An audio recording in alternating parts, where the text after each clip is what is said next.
Hello everyone, my name is Abriana Sheely. For this presentation, I imagine that I'm the head of an art and design company where a copyright infringement incident occurred. The works appeared to have been sold as merchandise on larger retail websites such as Amazon and Etsy, so I will be searching for an effective solution to remedy the situation. The internet is an ideal place to share one's works and accomplishments with others on a global scale, and many artists and creators take advantage of this to reach a wider audience.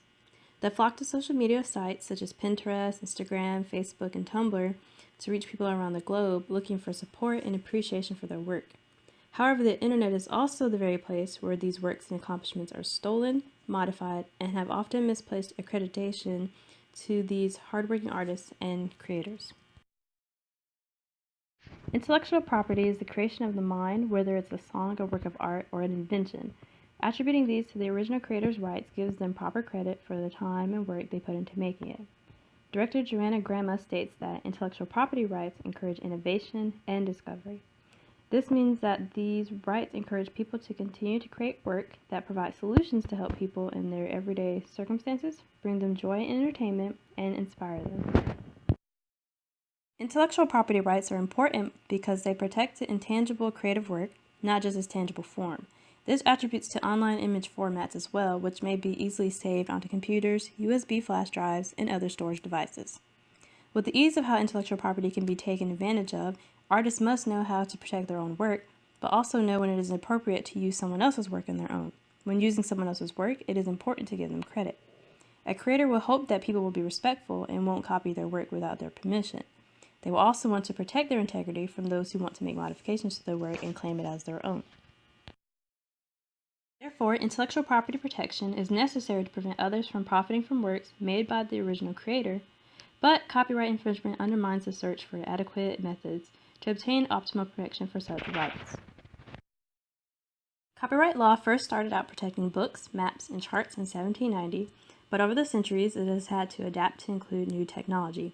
Copyright law defines the rights associated with intellectual property protecting items such as books, artwork, movies, and computer software. These rights include patents, copyrights, trademarks, and trade secrets. Once a work is created, it is automatically copyrighted.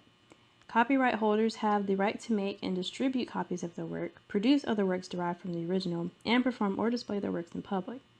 To obtain a copyright, it has to be an original tangible work, and creators can register their works with the U.S. Copyright Office. However, the registration system is actually outdated and is only better suited to creators with a relatively low output of works, such as writers or visual artists working with paints, pencils, and other materials. The fair use doctrine states that permission from the copyright holder isn't required to copy or distribute a work if it's being used for criticism, comment, news reporting, teaching, scholarship, or research. Educational or commercial purposes is a common giveaway to what is considered fair use. The other is public domain, meaning that anything in this domain is deemed free to use and copy. After a certain time period, copyrighted works will be transferred from the copyright holder to the public.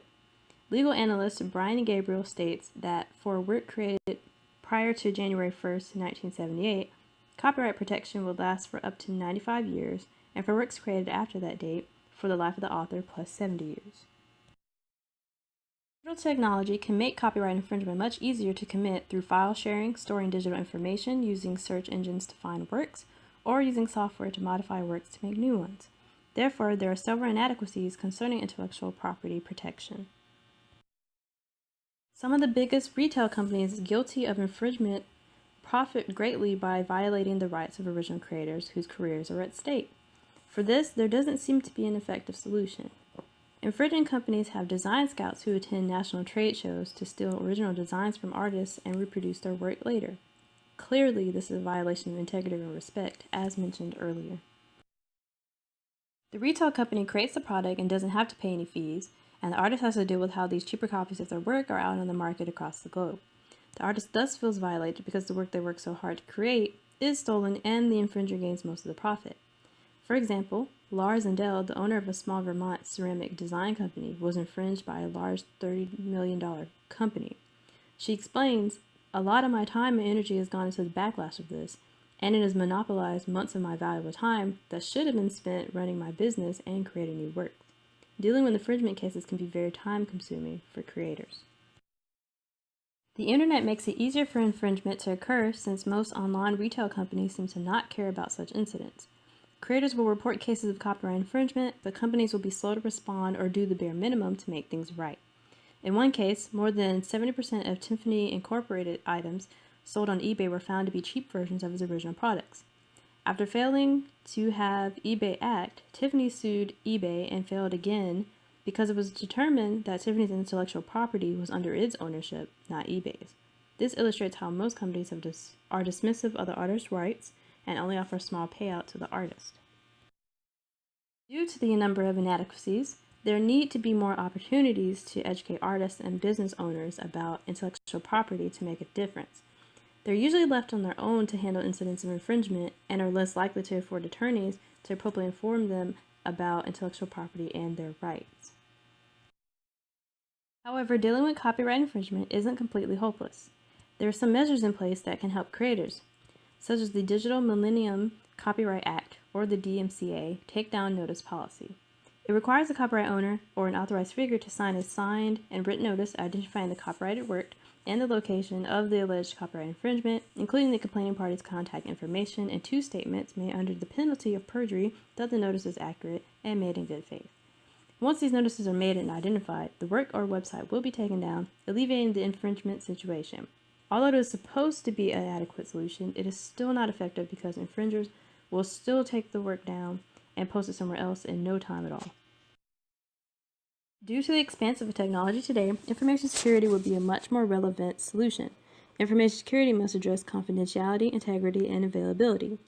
To address confidentiality, the discovery phase of information security involves understanding and how to apply access control, managing assets, cryptography and encryption, and physical security to authorize access to important design information.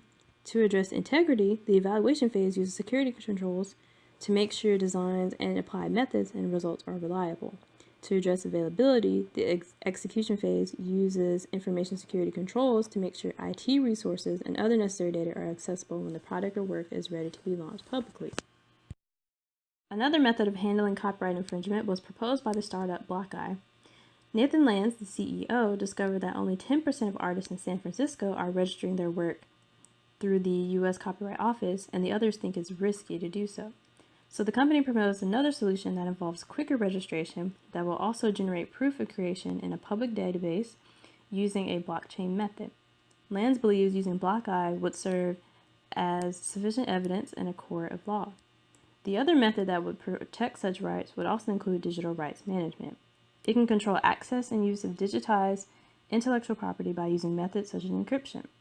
It can also prevent possible infringement incidents by restricting access and prevent distribution of work.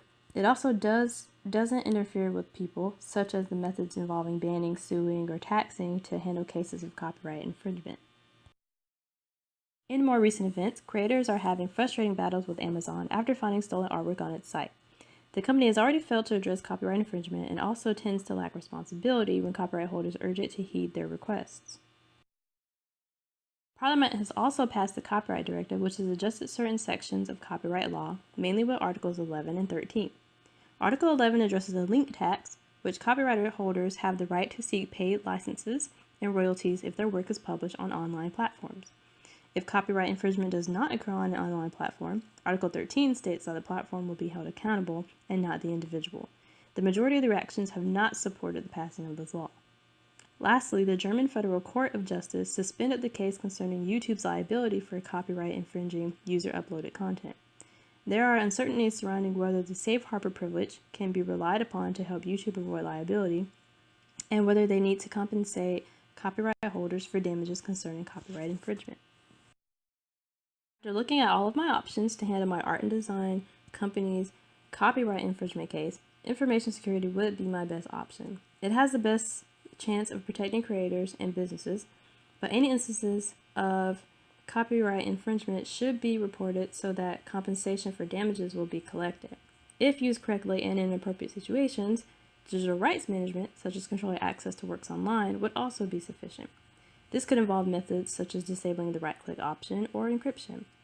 The DMCA takedown notice is also adequate protection, but it would need to be legally modified in order to keep up with the cases of rapid infringement being posted on several sites and platforms online, if possible. Using blockchain methods would also make it much easier to present proof of creation to address important areas of information assurance.